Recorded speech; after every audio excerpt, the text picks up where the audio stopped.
Salut! Alors aujourd'hui je vais parler de comment hydrater ses cheveux naturels en long et en large. Alors j'ai déjà 2 autres vidéos sur ma chaîne à ce sujet, mais je reçois encore de temps à autre des questions par rapport à certaines choses qui sont dites qui ne sont pas toujours très claires. Puis je me suis dit que ce serait pas mal de faire cette vidéo aussi du coup pour clarifier tout cela et puis éventuellement donner toute l'information possible sur ce sujet. Du coup, c'est également la raison pour laquelle cette vidéo risque d'être un tout petit peu longue, et donc dans la barre de description vous trouverez un sommaire avec les différents thèmes, les différentes questions abordées ainsi que des liens qui vous permettront d'accéder aux thèmes et aux questions qui vous intéressent si vous souhaitez passer certains passages de la vidéo ou tout simplement la reprendre en cours de route plus tard. Alors de quoi est-ce que je vais parler exactement dans cette vidéo? Je vais commencer par vous donner quelques informations basiques et générales sur l'hydratation de ses cheveux naturels. Pourquoi est-ce que c'est important? Parler un tout petit peu de la fréquence à laquelle vous êtes censé hydrater vos cheveux, bref, quand vous devez hydrater vos cheveux. Je vous donnerai aussi quelques conseils sur comment choisir de bons produits pour avoir le meilleur effet lorsque vous souhaitez hydrater vos cheveux naturels. Je vous parlerai un tout petit peu des produits que j'utilise moi-même. Fatalement, je vous montrerai comment est-ce que je les utilise et donc comment est-ce que j'hydrate mes cheveux naturels. Mais je vous donnerai aussi quelques conseils un peu plus spécifiques selon votre type de cheveux et notamment selon votre porosité. Bref, maintenant que vous savez de quoi est-ce qu'on va parler aujourd'hui, rentrons dans le vif du sujet.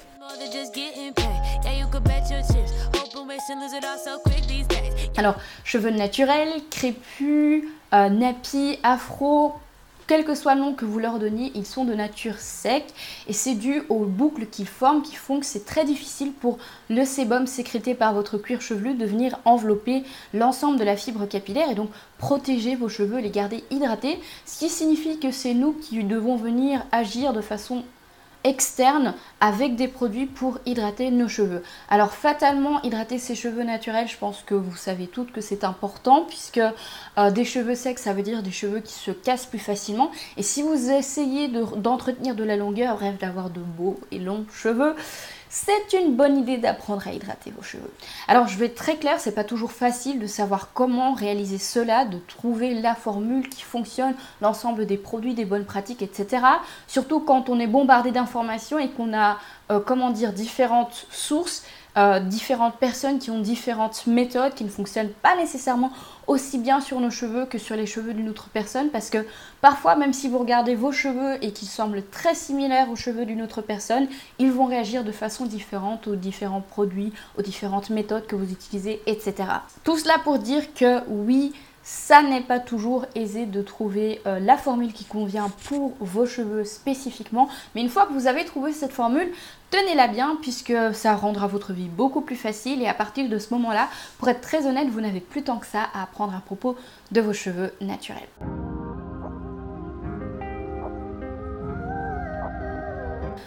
La première question que je reçois souvent, c'est quand suis-je censée hydrater mes cheveux naturels? Alors j'ai envie de diviser cette question en 2 sous-questions. La première étant durant quel type de moment dans ma routine suis-je censée hydrater mes cheveux naturels et la seconde étant à quelle fréquence dois-je le faire? Alors pour répondre à la première question, il y a très clairement 2 types de moments dans votre routine capillaire durant lesquels vous allez venir hydrater vos cheveux naturels. Le premier, c'est juste après le lavage. Généralement, quand on utilise des produits lavants sur ses cheveux, ceux-ci tendent à avoir un effet qui est peut-être un tout petit peu asséchant. Donc, c'est plutôt pas mal de venir rebalancer cela avec un masque ou en tout cas un traitement intense d'hydratation. Et puis, en dehors de ça, le moment juste après avoir lavé vos cheveux, c'est vraiment l'un des seuls moments en fait dans votre routine où vos cheveux vont être totalement vierges de produits. Donc, le moment où ils vont être le plus à même, d'absorber vraiment tout ce que vous allez leur donner. Donc ici, masque, traitement d'hydratation intense et donc d'être le plus hydraté. Le second type de moment, c'est durant la semaine par exemple, entre 2 lavages, lorsque vos cheveux ont besoin d'un petit rafraîchissement ou alors tout simplement pour recoiffer ceux-ci. C'est assez important de faire ça, surtout lorsque vous allez recoiffer vos cheveux. Pourquoi? Tout simplement parce que le fait de les hydrater va leur donner plus de flexibilité, plus de souplesse. Fatalement, ça veut dire potentiellement moins de casse lorsque vous allez vouloir recoiffer vos cheveux, donc les manipuler. Généralement, la coiffure que vous allez obtenir sur des cheveux hydratés est mieux, plus brillante, plus définie, etc. que sur des cheveux qui sont secs et rêches. Pour répondre à la seconde question par rapport à la fréquence à laquelle vous devriez hydrater vos cheveux naturels, malheureusement, je n'ai pas de réponse définitive à vous offrir. J'ai envie de dire que c'est assez personnel, ça dépend, c'est au cas par cas en fait. Pourquoi? Eh bien tout simplement parce que c'est là que votre type de cheveux va vraiment intervenir. Et par type de cheveux, je ne veux pas parler de votre texture, c'est-à-dire 4A, BC, 3A, BC ou quoi que ce soit du genre. Non, je veux parler de votre porosité. Alors si vous n'avez jamais entendu parler du concept de porosité, pour faire très simple, on parle de cheveux ayant une porosité élevée lorsque vos cheveux vont absorber très rapidement de l'eau, très facilement de l'eau, mais aussi la rejeter très facilement et très rapidement. Donc c'est-à-dire en gros que vos cheveux vont se déshydrater rapidement. Au contraire, on parle d'une porosité faible si vos cheveux vont avoir du mal à être hydratés en premier lieu, mais vont se déshydrater très lentement. Alors comment déterminer la porosité exactement de ces cheveux? Eh bien il existe différents tests, différentes méthodes. Je ne vais pas trop rentrer dans les détails là-dessus puisqu'il existe pas mal de vidéos sur YouTube qui sont très bien faites à ce niveau-là. Donc j'essaierai de vous trouver un lien si je n'oublie pas et le mettre dans la barre de description. Mais je pense que vous pouvez en fait déterminer cela tout juste en étant assez observatrice par rapport à la façon dont vos cheveux réagissent aux différents produits que vous utilisez dessus, aux conditions climatiques, etc. Concrètement, si vos cheveux frisent extrêmement vite lorsque le temps est humide, si ils ont tendance à raccourcir aussi très très fort et très rapidement dès qu'ils sont mouillés, si ils sèchent également très rapidement après avoir été mouillés, vous avez probablement des cheveux avec une porosité élevée. Au contraire, si vous avez vraiment du mal à hydrater vos cheveux en premier lieu, si ceux-ci ne vont pas énormément gonfler, en tout cas vont prendre énormément de temps avant de gonfler et de raccourcir lorsque vous les mouillez, et s'ils prennent également énormément de temps à sécher après les avoir mouillés, vous avez probablement des cheveux avec une porosité faible. Du coup, pour en revenir à la question de la fréquence, je suppose que vous l'avez compris, cette porosité va jouer un grand rôle puisque, bien évidemment, si vous avez des cheveux avec une porosité élevée, cela veut dire que vos cheveux se déshydratent plus rapidement et donc que vous allez aussi devoir les réhydrater plus fréquemment. De la même façon, si vous avez des cheveux avec une porosité qui est faible, ça va être compliqué de les hydrater en premier lieu, mais une fois qu'ils sont hydratés, ils s'attachent un peu plus à cette hydratation-là et donc vous allez pouvoir vous permettre de réhydrater vos cheveux moins fréquemment. C'est la raison pour laquelle, encore une fois, il n'y a pas vraiment de normes, de statistiques à suivre par rapport à cela. Si vous débutez avec vos cheveux, vous pouvez éventuellement vous dire que vous allez commencer par suivre la même routine qu'une autre personne. Cela peut être un bon point de départ, mais je vous conseille vraiment de réévaluer tout cela au bout d'un certain moment, d'expérimenter vous-même pour voir ce qui fonctionne le mieux par rapport à vos cheveux. Puis encore une fois, de vous montrer observatrice, de voir si ce que vous faites a un effet positif ou pas. Si vous sentez que vos cheveux sont secs, vous les réhydratez, même si vous devez les réhydrater tous les soirs par exemple, c'est pas un problème. Encore une fois, il n'y a pas de normes par rapport à ça, mais en gros, il faut juste que vous puissiez exercer votre bon jugement et votre sens critique.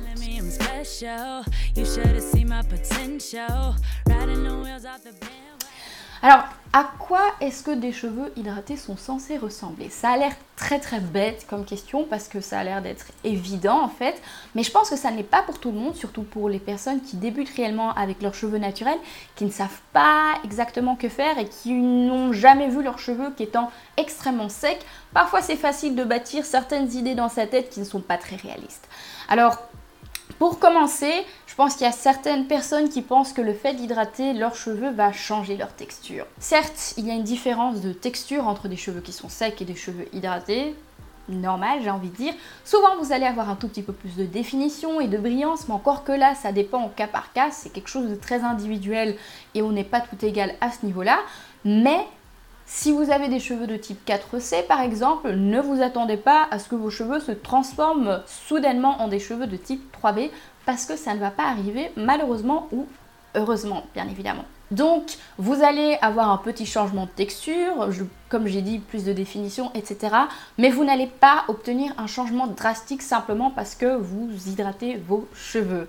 Donc si vous n'êtes pas très confortable avec votre texture et que vous pensez encore que vous allez pouvoir la changer d'une façon ou d'une autre sans avoir recours à des traitements chimiques, je vous conseille d'abandonner ce rêve-là très très rapidement et de commencer à travailler à accepter votre texture. Du reste, vous le savez, des cheveux secs sont généralement rêches, légèrement cassants. Vos cheveux hydratés doivent être beaucoup plus souples, beaucoup plus flexibles, beaucoup plus pliables. Comme j'ai dit, ils vont souvent être mieux définis. avoir un peu plus de brillance, mais par contre, il ne devrait pas être huileux. Alors je tiens à préciser cela tout simplement parce qu'il y a énormément de personnes qui confondent le fait d'utiliser de l'huile avec l'hydratation des cheveux. Alors certes, l'huile peut aider dans le processus pour hydrater ses cheveux, notamment pour faire ce que l'on appelle sceller l'hydratation et donc faire en sorte que vos cheveux restent hydratés plus longtemps, mais l'huile utilisée elle-même seule ne suffit pas à hydrater vos cheveux.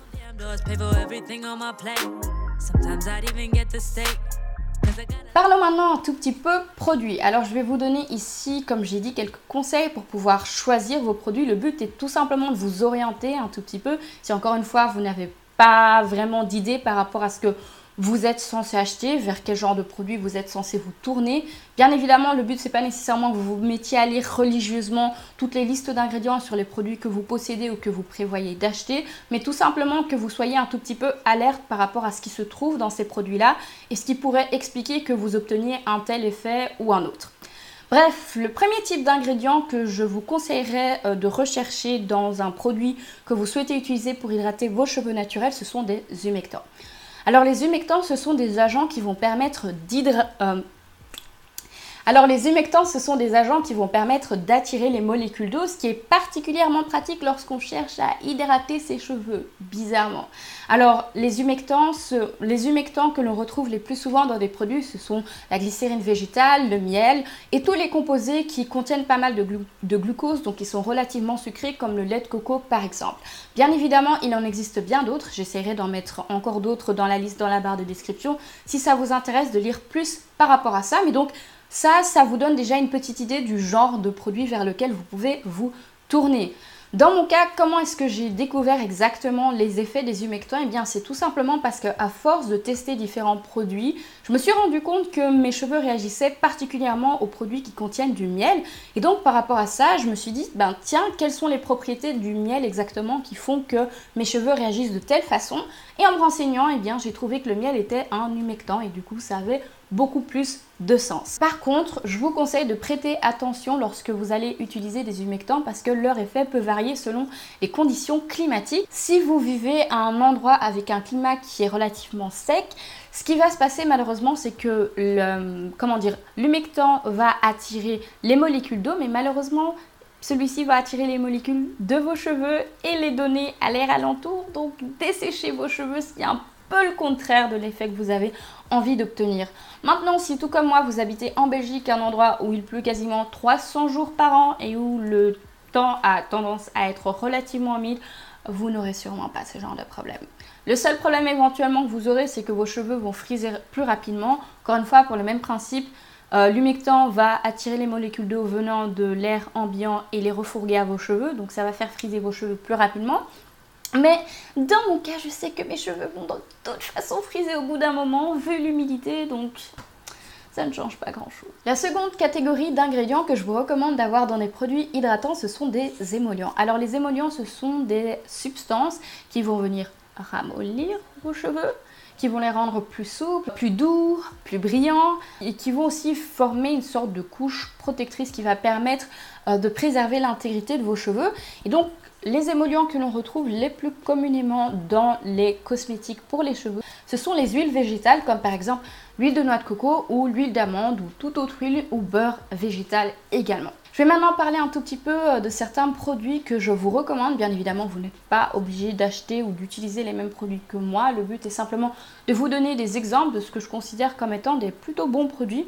Maintenant, c'est à vous de faire votre choix. Alors, je vous mettrai toutes les références des produits en question, encore une fois, dans la description. Même la description de cette vidéo va être relativement chargée. Et je vous mettrai quelques photos de certains produits que malheureusement, je n'ai pas sous la main.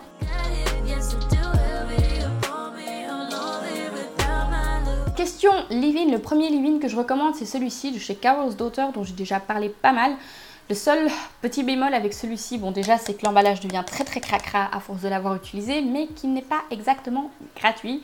Je me souviens l'avoir acheté sur Amazon pour 13 € il y a... C'était quand même il y a quasiment 8 mois je crois. Je ne l'ai plus retrouvé au même prix malheureusement, donc en dehors de ça, ça reste un produit qui est relativement onéreux. Maintenant, c'est une sorte de lotion qui permet autant d'hydrater que d'aider un peu à coiffer ses cheveux. Je dois vous dire qu'elle fonctionne plutôt bien, je suis vraiment très contente du produit. Par contre, même si celui-ci a l'air relativement liquide, je trouve qu'il est vraiment très concentré et lourd en quelque sorte, dans le sens où il contient énormément d'huile végétale. C'est un véritable cocktail. Le second leave-in dont j'ai envie de parler et que vous allez me voir utiliser juste après, c'est celui-ci de chez African Pride à l'huile de noix de coco ainsi qu'à l'huile de baobab, qui combine une qualité plutôt pas mal à un prix qui reste relativement raisonnable. Maintenant, si vous voulez avoir plus d'informations sur ce produit-là, j'ai déjà réalisé une vidéo où je faisais vraiment une review détaillée de celui-ci ainsi que de l'un des masques dont je vais vous parler juste après. Le troisième leave-in que je recommande, c'est ce leave-in-ci de Cantu, qui est de leur gamme pour enfants. Alors il est mixé pour enfants, mais ça fonctionne très bien pour les adultes, donc c'est plutôt pas mal. D'autant plus que, encore une fois, le prix est relativement raisonnable pour un produit qui est que j'aime beaucoup utiliser en fait, notamment sur les cheveux de ma petite soeur, qui est un enfant, enfin l'une de mes petites sœurs, qui est plutôt pas mal pour préparer vos cheveux lorsque vous souhaitez les coiffer. Question masque, le premier masque que j'ai envie de mentionner, si vous regardez mes vidéos, vous savez déjà lequel c'est ce masque-ci de chez African Pride. Non, je ne suis pas payée pour faire pour leur faire de la pub ou quoi que ce soit. J'aime vraiment beaucoup ce masque, j'en suis vraiment très contente. Donc c'est leur masque à l'argile marocaine ainsi qu'au beurre de karité. Le second masque que je vous recommande, c'est ce masque-ci de chez Design Essentials, qui est un masque à l'huile de noix de coco. Alors j'ai envie d'ajouter une toute petite précision, c'est là où je pense que ça peut être pas mal de prendre parfois la peine de lire ce qui est noté à l'arrière des produits. Si vous n'êtes pas sûr qu'un produit est réellement fait pour hydrater vos cheveux, surtout un masque, parce qu'il y a des masques avec différentes propriétés qui vont avoir différents effets, donc si vous ne savez pas exactement, dans tous les cas, faites attention à bien lire les labels, souvent c'est bien mis dessus. Ici par exemple, il est mis très clairement que c'est un masque d'hydratation intense. Ce que j'aime bien aussi regarder dans les instructions, c'est le temps de pose qui est conseillé. Généralement, je vais préférer prendre un masque où il est conseillé de le laisser poser 15 à 30 minutes, qu'un autre où il est conseillé de laisser poser seulement 5 minutes. Parce que dans ce cas-là, pour moi, ça me donne plutôt, l'image d'un masque qui va avoir un effet relativement superficiel et donc qui n'est pas vraiment fait pour pouvoir réellement pénétrer vos cheveux. Donc faites attention à ça, c'est mon petit conseil supplémentaire. Le troisième masque que j'ai envie de mentionner tout de même, c'est le masque de chez Maui Moisture au beurre de karité. J'ai également fait une review sur ce masque là, si ça vous intéresse d'aller la voir, mais en tout cas c'est un masque qui combine, une bonne qualité encore une fois pour un prix qui reste acceptable, un tout petit peu moins cher que chez celui de Design Essentials, mais de façon générale je pense que les trois masques ont un prix qui reste raisonnable et fonctionnent tout aussi bien l'un que l'autre. Passons maintenant aux crèmes coiffantes / crèmes hydratantes et la première dont j'ai envie de parler, c'est celle-ci de chez Head & Body Works. J'aime vraiment beaucoup cette crème puisqu'elle va vraiment permettre de rendre vos cheveux plus brillants, également donner de la définition et un tout petit peu de tenue à vos cheveux. Donc c'est la crème que j'ai également utilisée sur mes cheveux actuellement, donc je n'ai pas utilisé de gel avec cette crème-ci, peut-être que j'aurais dû, mais dans ce cas-ci je suis assez contente du résultat et je veux dire encore une fois la tenue est vraiment pas mal et puis question hydratation c'est là également. La seconde crème que j'ai à recommander, c'est la Buttercream de chez Aunt Jackie's. Donc celle-ci est vraiment une crème qui est faite pour hydrater. C'est une sorte de mastic hydratant comme ils l'ont appelé, puisque la texture est un peu entre une gelée et une crème, j'ai envie de dire. C'est relativement spécial. Mais en tout cas, là, vous avez un très bon produit qui permet vraiment de bien hydrater vos cheveux, ou en tout cas également de sceller l'hydratation, tout en ayant un petit prix. Enfin, le dernier produit que j'ai envie de mentionner, c'est la Curl Cream de chez Talia Wajid, qui est vraiment un très bon produit lorsqu'il s'agit d'apporter énormément de définition à vos cheveux tout en les hydratant. Par contre, le prix, c'est encore autre chose.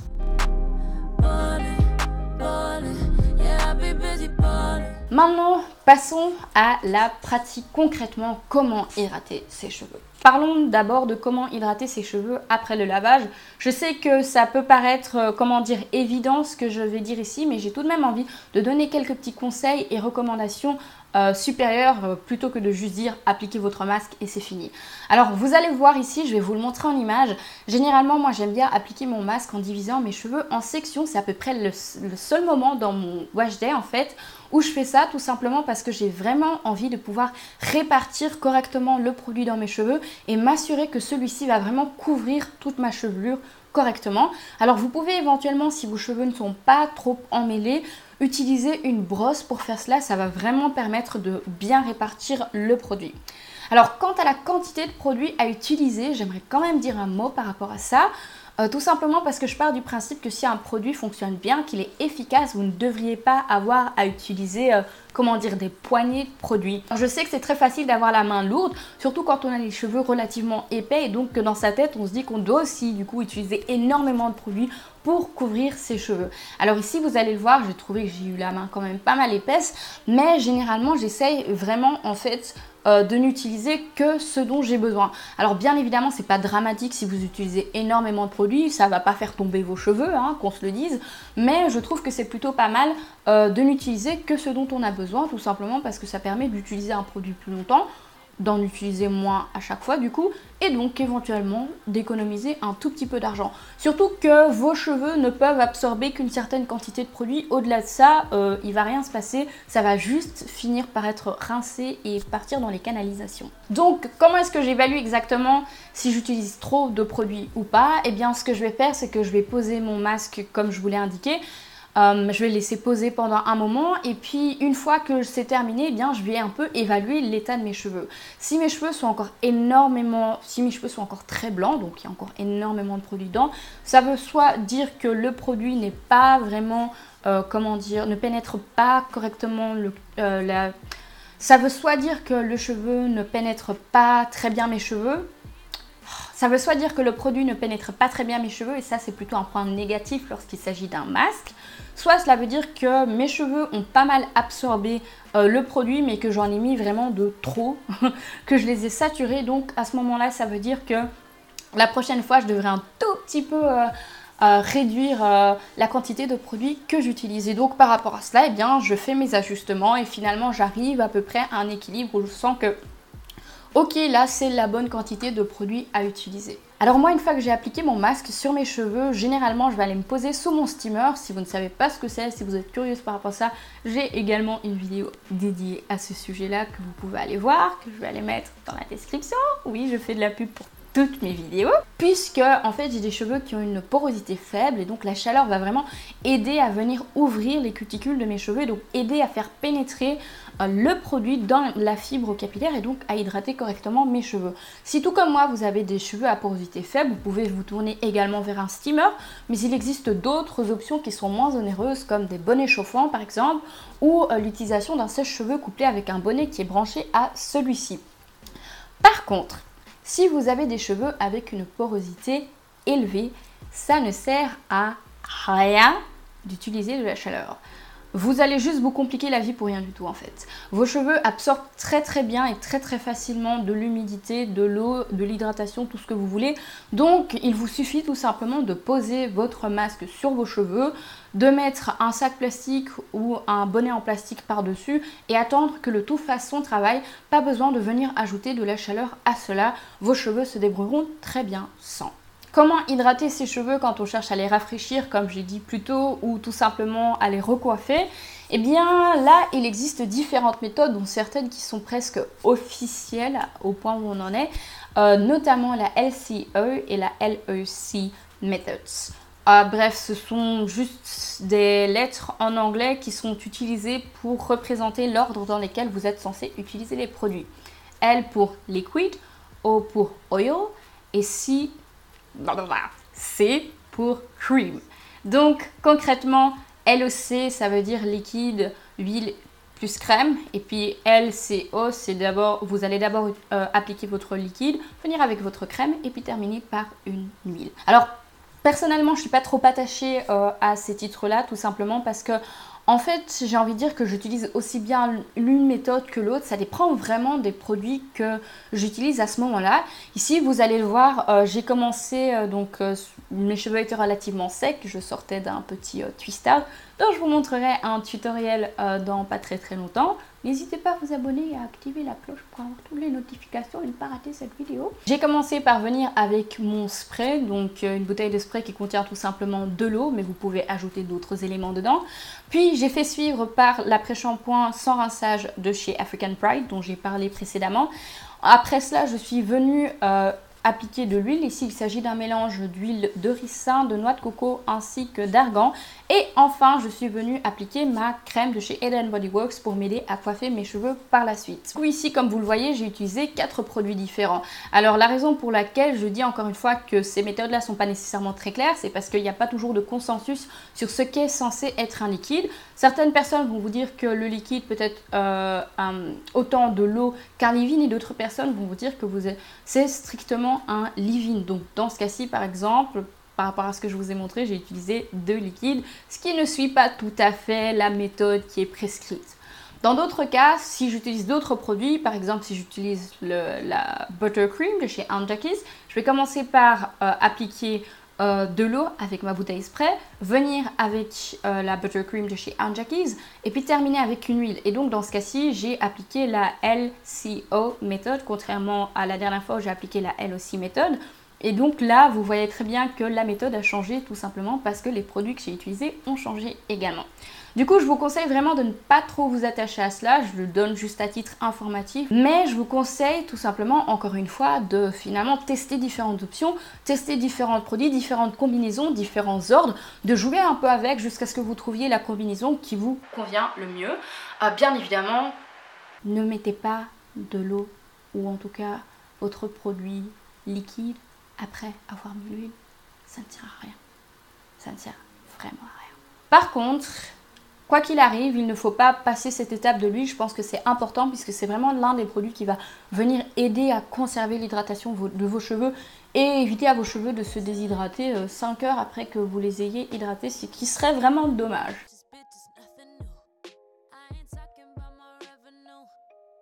Enfin, j'ai envie de terminer par un dernier conseil pour la route, disons-le ainsi. J'ai déjà abordé la question de comment garder ses cheveux hydratés le plus longtemps possible dans ma vidéo précédente que j'ai faite sur l'entretien des cheveux. Et je vais réitérer un peu ce que j'ai dit, mais donc en reprenant certaines des informations et des précisions que j'ai données ici. Donc ce dont il était question dans l'autre vidéo et ce que j'ai mentionné, ce que j'ai remarqué, c'est que mes cheveux ont tendance à se déshydrater plus rapidement lorsqu'ils sont libres, donc lorsqu'ils sont sous forme de twist out, de braid out ou de wash and go par exemple, que lorsqu'ils sont twistés ou tressés. Surtout si vous avez des cheveux avec une porosité très élevée mais que vous n'avez pas envie de devoir réhydrater vos cheveux constamment, ben ça peut être une bonne idée de considérer de faire plutôt des coiffures qui demandent des twists ou des traits sur vos cheveux. Éventuellement les chignons peuvent aider un peu, mais un peu moins que les 2 premières que je viens de citer. Maintenant, c'est pas obligatoire du tout, c'est pas un problème si vous devez réhydrater vos cheveux tous les soirs. Il n'y a pas de norme encore une fois par rapport à ça, je pense qu'il faut juste le faire au besoin. Mais donc là, tout dépend de vos préférences, tout dépend de votre horaire et enfin bref, c'est juste une question de choix. Bref, ceci conclut cette plutôt longue vidéo. J'espère qu'elle aura été utile. Si c'est le cas, n'hésitez pas à la liker. Si vous êtes arrivé jusqu'ici, je suis assez curieuse en fait de savoir qui est arrivé jusqu'à la fin de cette vidéo. Donc manifestez-vous dans les commentaires, j'ai vraiment envie de voir, je suis curieuse. Mais bref, n'hésitez pas non plus à vous abonner à ma chaîne éventuellement pour plus de contenu, activer la cloche pour les notifications et ne rater aucune de mes vidéos. Normalement, je poste tous les dimanches dans la matinée, même si parfois, comme aujourd'hui, il peut y avoir certains petits problèmes qui font que je suis en retard. Mais bref, j'essaie de faire de mon mieux pour être ponctuelle et respecter mon petit programme. Donc vous pouvez vous attendre à cela de ma part. Et je voulais aussi vous demander vite fait, en fait, si des tutoriels sur le genre de maquillage que je porte comme ici vous intéresseraient ou pas. Tout simplement parce que ces temps-ci j'ai plutôt apprécié en fait expérimenter un tout petit peu en maquillage et je ne savais pas si ça intéresserait certaines d'entre vous de savoir, surtout que j'ai aussi reçu quelques questions sur les produits que j'utilise, etc. Donc faites-le moi savoir encore une fois en commentaire si ça vous intéresserait d'avoir quelques tutoriels par rapport à cela et on se retrouve dans la prochaine vidéo, je l'espère. En attendant, prenez soin de vous et de vos cheveux. Bye bye!